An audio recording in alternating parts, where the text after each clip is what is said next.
Welcome to the Cunningham Show Podcast, where we explore pianos and the people behind them. In this episode, I am so pleased to have with me one of my dear colleagues, Nina Siniakova. And Nina is such a remarkable artist, composer, pianist, multi-talented entrepreneur, and a very dear member of the Cunningham team. So, Nina, welcome. Hello, welcome. It's so funny because we work together every day, and we share so many stories. And this is one of the things I really wanted to do with our new podcast show is share some of the stories that we're spending all this time together, laughing about, sharing, even crying over.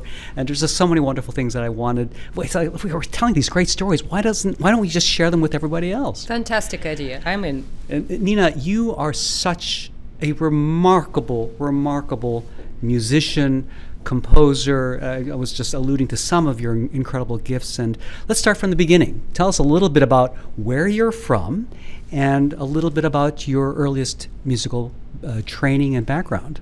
Sure. So very originally, I'm from Minsk, Belarus. Then there was St. Petersburg in Russia, then there was Cologne, then there was New York, then there was Philadelphia, and here I am sitting with my dear friend Hugh-san. So you were originally trained as, what were you originally trained as? As a pianist. As a pianist. As a pianist. Okay. Eventually, at the age of 14, I entered music college. 14, yeah. Like me. Hey. I was 13 when I entered Curtis. I'm almost 1 year behind you. You started playing when you you were 3, I was 4, so yeah. Okay, all right. Almost there. We're both very early college. I would love to show off, but the truth is our system of education is very different, and 14 was the right age to switch gears from just middle school instead of high school going to there. But I think I'm probably the only one in the history of my music college who graduated in 2 majors at the same time, and they were the hardest majors, piano performance and music theory. I think I'm the only one, but it wasn't enough. I added acting in my last year. So that's why you have such an amazing personality. Yeah, well, we all have our gifts. Let's keep it at that. And you were then, so what happened next? Where did you... Next, I was not accepted to study composition in my native Minsk, but I was accepted in St. Petersburg a couple of years later. Mm-hmm. And within the first year, I somehow realized that I can do a little more than other people. So it brought me up to a doctorate program in St. Petersburg, State Rimsky-Korsakov Conservatory, where my composition professor was favorite student of Dmitry Shostakovich. Wow. So my grandfather in music, so to say, is Shostakovich. Incredible. So that I'm happy with. And then at some point I wanted to explore more. And I think one of the reasons why we got along, which wasn't the case at the very beginning, that we never stop exploring, neither you nor I, and we believe that there are always possibilities. You just need to be mindful of them and learn how to take advantage of those possibilities. So Cologne came as my next step, Cologne Hochschule für Musik. And then I met my husband, and we moved to United States. He's an American. How long have you been in the United States now?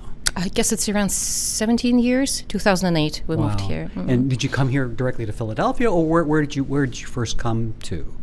I spent my first... I'm losing track of years. So much experience.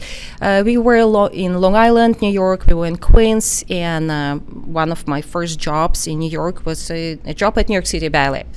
Mm-hmm. Yeah, to begin with. Mm-hmm. And so then somehow you made your way here to Philadelphia. What brought you to Philadelphia?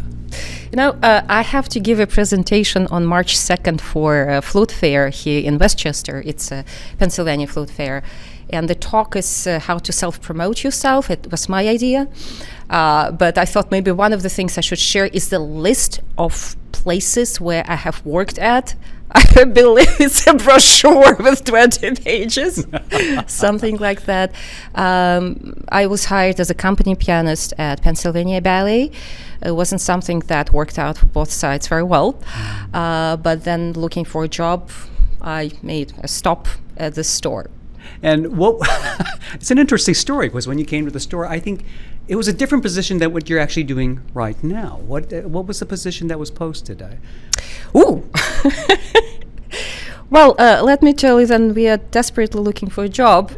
We just need a job, and certain things that might be not appealing and fancy, we don't care, because income is important. And the job that was posted is for a person who would be selling pianos whereabout at Costco.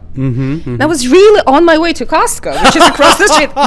Absolutely, because the Indeed advertisement said, "Stop at the store if you're interested in this position." And I thought, it's Costco is the store, right? And it was just a coincidence.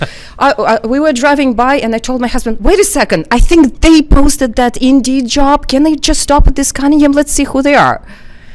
So when you were here. What was interesting is that I think Tim, one of the co-owners of Cunningham Piano, met you, and he immediately said, "You're not a Costco salesperson.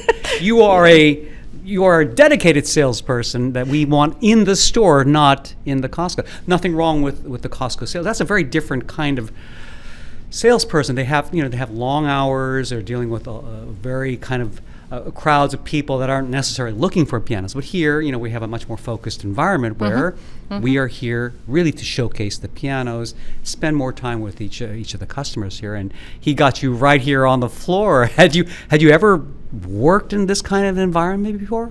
No, but I think if we listen to ourselves carefully, we might discover certain things. I thought a couple of years ago about a possibility of working in a piano store. Just at some point I thought, I think I could do a better job selling a piano. And I applied for a couple of positions that were open.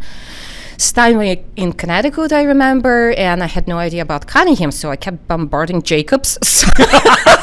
Unfortunately, they did not have an open position. Very, very funny. But yeah, Tim loves sharing the story, and it's all to his credit, honestly. It happened twice in my life that I was hired on the spot without people seeing my resume. And it's just them, being able to trust intuition, to see things that are probably covered for other people. But we are lucky working with Tim. We are lucky having his guidance all the time, and we can rely on him. I think it's very important. Yeah, and I think Tim has a real gift for recognizing talent. Yeah, recognizing talent. Absolutely. And fostering that. And of course, as I'm recalling my early days here at Cunningham Piano, I knew nothing about selling a piano. And I thought, as long as I can play, that's enough. It's not. There's so much more involved in terms of understanding so many different kinds of instruments. Of course, instruments from Yamaha, Busendorfer, what makes them unique. And maybe, a particular pianist might be better for one pianist or another, but there's so much more than just playing the instrument.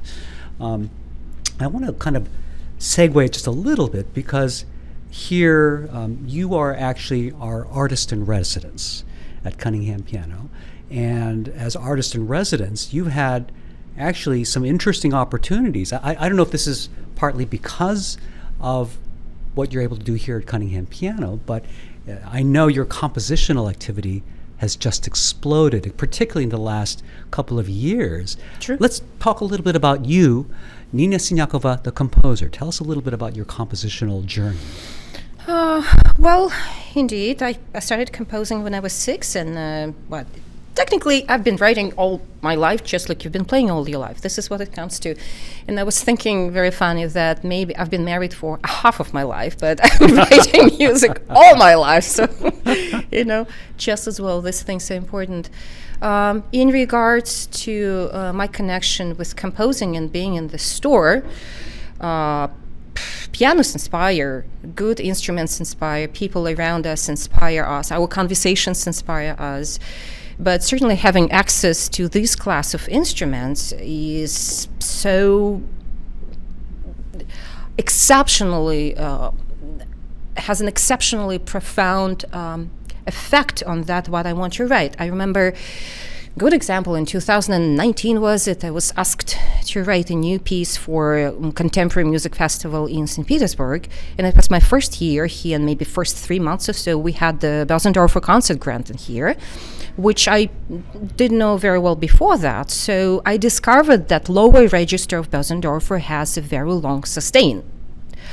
And that inspired me. So the piece that I wrote is called Im Schatten des Lichts, which is in the shadow of light.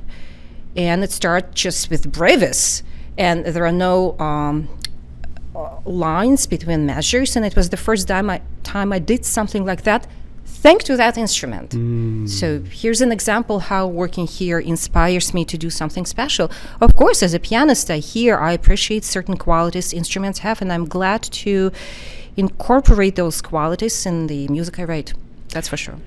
What's interesting about you as a composer is that your oeuvre is so varied. You write, I know you've written for children's ballet, you've written for full symphonies, you've written for some very interesting modern collaborations. I recently saw one of your performances with one of the new music ensembles here in Philadelphia at Swarthmore College, where you had the musicians acting and playing at the same time. Tell us a little bit about the variety of works that you've created. Sure. I look at it as a multilingual abilities. Some people speak 10 languages. I probably speak only 6. Sorry. How can I not show off?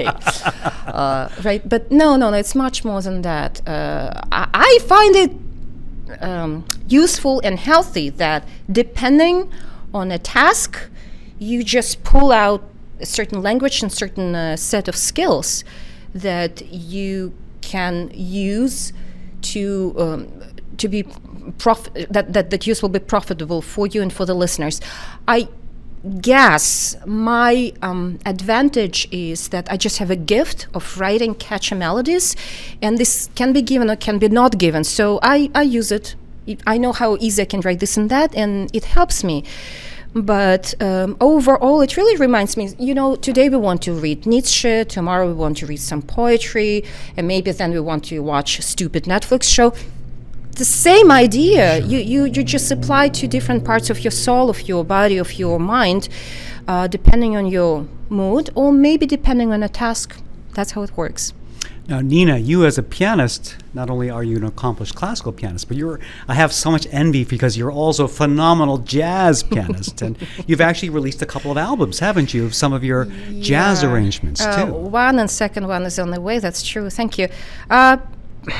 Sometimes I think maybe if when I went to school, jazz was considered as a serious professional path, then probably I would have been a very successful jazz pianist. We just didn't have this when I was growing up in the Soviet Union in Minsk. Jazz was considered some kind of, whatever, everyone can play it or something of that type. Nothing as serious as it is in the United States, but now I understand that I always had an inclination, and back then I would write ragtimes because that was my exposure to jazz. As I understood it, it was very easy to do. And just eventually, by listening to tons of jazz music, even these days, I kind of developed a sense of it.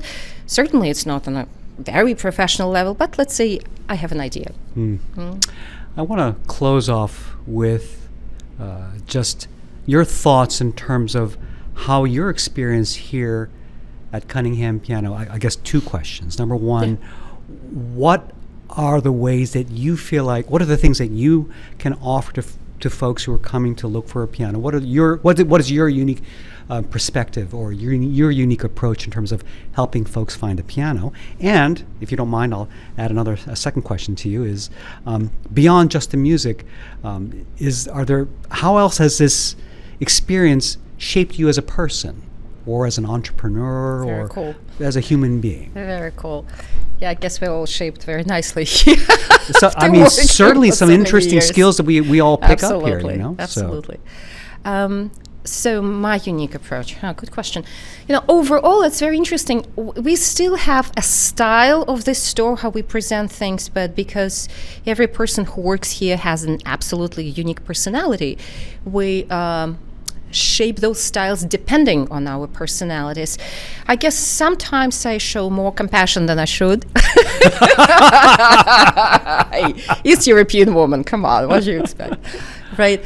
But at the end of the day, it's very interesting that what I enjoy the most is really helping people. We see variety of human beings coming here, and some of them come here just stressed because probably they had bad experience with the previous salesperson whatsoever. And I'm happy that I can be of a big help, and having them leaving the store not only with the purchase of a piano, but with understanding that there are some nice people out there. So that's in regards to, as you asked, a unique approach. I would say maybe compassion and desire to help is something that I value. But how it shaped me, you learn to listen. Because it's a part of a successful sale. If you talk to communication is a huge part of our experience. Yeah, you learn to listen not only just to the stories, but also to the signs that person gives you, and you learn to direct the conversation in a certain way. Of course, we all probably have this outgoing personalities in us, but I'm sure you experienced it as well. Certain skills that we had before, they kind of shaped differently. And so many of the things that we could do before, now we do at the highest professional level, and I mean interaction with other human beings. And that's probably the best benefit of that, what we are doing here. You can talk to anyone, of homeless or Hollywood star whatsoever, it doesn't matter. You apply to the certain same human qualities that we value and treasure. I'm wondering if you could close off our session here. We're gonna spend more time together in future episodes, but maybe of the time that, how long have you been with Cunningham Piano now at this point? 4.5 years. 4.5 years. Of your 4.5 years so far, can you think of one particularly memorable story or encounter, or it could be something funny or something moving, touching, something that just comes to mind that, wow, this is a story I really have to share from my experience here? Yes. Several years ago, maybe 3, our co-owner Tim Oliver tells me, hey, someone just called our store and he's going to come here, and he said he wanted a piano for $500. Now, as you know, we do not laugh at these cases because our most affordable piano is here $1,200. We just take it as an opportunity to develop into something, to educate, to present pianists and see how things will go. So this lovely gentleman walks in. We talk for, usually it's about an hour that we spent with a new coming customer, and by the end of this hour, he walks out with the purchase of $20,000 grand piano. Oh my! Yeah, this just was the beginning of a long time friendship, I should say, because the piano turned out to be not a very good match for him. We sent out about 10 different technicians, until one of them finally said that piano is too big for your house, you need a smaller size. So we exchanged the smaller size, and the piano was shaped for that space. And finally, in a year or so, the same customer, whose name is Tom, asked for a different piano.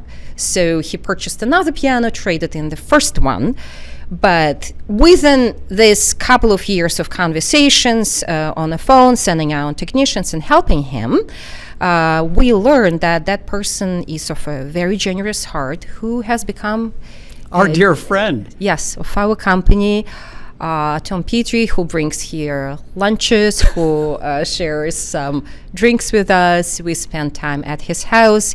He helped you and Madalena to present recitals in his neighborhood. And he's also hosted recitals with you. And Bertrand Dollander, that's correct. The flutist, the famous Bertrand Dollander. True, but what's really amazing is probably how many different people you can meet here, and how unexpected meetings can bring you to unexpected results. And very deep, wonderful friendships. Absolutely. I mean, Absolutely. Tom is now part of our Cunningham family. Maybe I should interview him for one of our episodes, because he's here almost every week, bringing coffee, bringing snacks, and he's become such a dear part of our family. True. As a matter of fact, we just spoke yesterday at 9 p.m. So. Tom, if you're watching this. Oh, Nina, thank you so much. It's been wonderful spending a little bit of time, and many, many more stories we'll kind of squeeze out of you in future episodes. But thank you so much. I can also interview you. Beware. Oh, that's right. We'll It'll be my switch. turn at one of these points. Anyway, Super. for the Thank you. Cunningham Piano Show podcast, I'm Hugh with Nina Siniakova. Thanks so much for watching and listening, and we'll see you next time. See you.